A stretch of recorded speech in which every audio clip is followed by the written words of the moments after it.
যারা সমবেত হয়েছি আমরা সবাই ভারতীয় জনতা পার্টির কর্মী এবং কেউ কেউ আমরা বিভিন্ন দায়িত্বে কর্মকর্তা আছিলাম, এখনো দলের সাথে জড়িত আছি, দলের একনিষ্ঠ কর্মী হিসাবে আমরা আছি। এখানে দলীয় ভারতীয় জনতা পার্টির দলীয় অনুশাসন অনুযায়ী একজন জেলা সভাপতি হইতে গেলে 60 বছর পর্যন্ত বয়সের পর্যন্ত নিচে যারা আছে তারাই জেলা সভাপতি হইতে পারবো, এবং মন্ডল সভাপতি যে কোনো মন্ডলের সভাপতি হইতে গেলে তার বয়স 45 বছরের নিচে হইতে লাগে।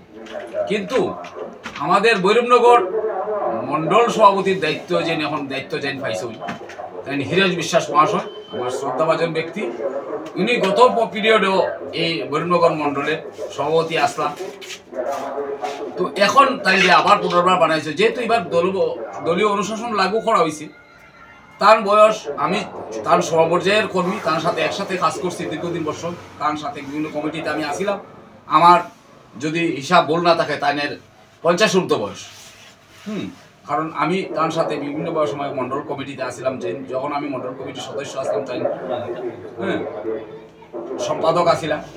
তো বিভিন্ন হিসেবে তার 50 ঊর্ধ্ব বয়স, তাহলে একজন 50 ঊর্ধ্ব বয়সের মানুষ কীভাবে মন্ডল সভাপতি বানানো হইল? তাহলে তো এতে বোঝা যাইতেছে যে ভৈরবনগর মন্ডল বা রামকৃষ্ণনগর যে বিধানসভা চক্র আছে এখানে দলীয় অনুশাসনকে সম্মান করা হয় না, এটা বৃদ্ধাগুণ দেখানি হয়। যদি দলীয় শাসন অনুসরণ ভঙ্গ করতো নিশ্চয়ই 45 বছরের নিচে একজন মানুষের মন্ডল সভাপতি বানাইতো।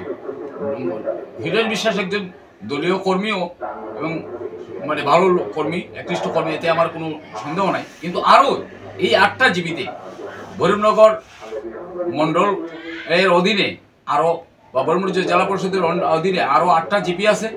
এখানে এমন কি আর কোনো লোক নাই যারা 45 বছরের নিচে মন্ডল সভাপতি হতে পারে? তাহলে কেনে বারবারই গত টার্মে যখন আমার এই এতে 5টা জিপি আসছিল এই ভৈরবনগর মন্ডলের অধীনে, তখনও তাদের সব মন্ডল সভাপতি বানিয়েছে। এখন 8টা জিপি আমরা সাথে জড়িত হয়েছি। 8টা জিপিতে আর কি মন্ডল সভাপতি হবার মতো যোগ্য এই 45 বছরের নিচের কোনো মানুষ নাই। এই আর আমি state returning officer mission Ranjan Das সহ ভারতীয় জনতা পার্টির ঊর্ধ্বতন কর্তৃপক্ষের দৃষ্টি আকর্ষণ করতে বিশেষটা পুঙ্খানুরূপে এই বিচার বিশ্লেষণ করার জন্য আমি দলের মধ্যে দলশাসনের যদি বৃদ্ধাঙ্গন দেখানো হয় তাতে দলের পক্ষে এটা ক্ষতিকারক হবে। আমরা দলের হিতৈষী, দলের শ্রীবৃদ্ধি এবং উত্তরোত্তর আরও মঙ্গল আমরা কামনা করি। এর লেগে আমরা এই ব্যাপারে ঊর্ধ্বতন কর্তৃপক্ষের দৃষ্টি আকর্ষণ করি।